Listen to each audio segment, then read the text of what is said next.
supposing that his cognitive faculties were reliable, that they were reliable in telling him that there is such a place as MIT, that it's got a cognitive laboratory, that he was examined there, that the scientists gave him a clean bill of cognitive reliability, etc.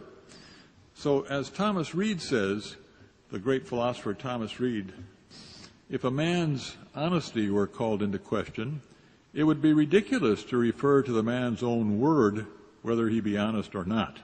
Suppose you're worried about whether one of your friends always tells the truth. If you're really worried about this, you're not going to settle your worry by just asking him. All right?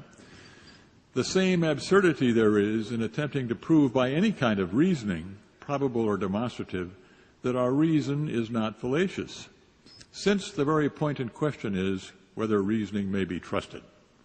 If that's what you're worried about, you can't use reason to settle the question.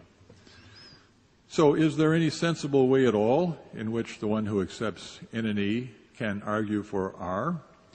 Well, I don't think so.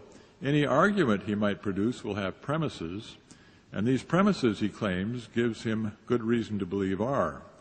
But, of course, he has the same defeater for each of those premises that he has for R, and the same defeater for his belief that if those premises are true, then so is his conclusion.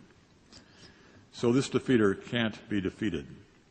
We could also put it like this: any argument he offers for R is circular in a certain way. Naturalistic evolution gives its adherents a reason for doubting that our beliefs are mostly true. Maybe they're mostly mistaken.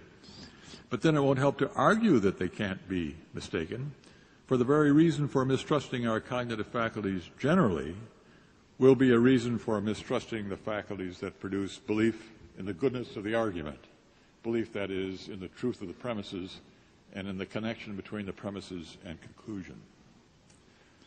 So the devotee of N and E has a defeater for N and E, a defeater that can't be defeated. N and E, therefore, is self-defeating and can't rationally be accepted.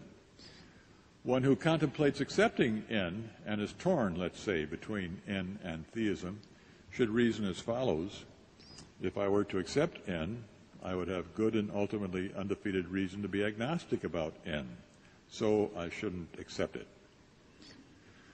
The traditional theist, on the other hand, has no corresponding reason for doubting that it's a purpose of our cognitive systems to produce true beliefs, nor any reason for thinking the probability of a belief being true, given that it is a product of her cognitive faculties, is low or inscrutable.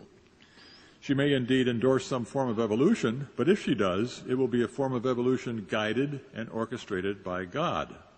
And as a traditional theist, a Jewish, Muslim, or Christian theist, she believes that God is the premier knower, and God has created us human beings in his image, an important part of which involves his giving us what is needed to have knowledge, just as he does. The conclusion to be drawn, therefore, is that the conjunction of naturalism with evolutionary theory is self-defeating. It provides for itself an undefeated defeater. It is therefore unacceptable and irrational. Thank you.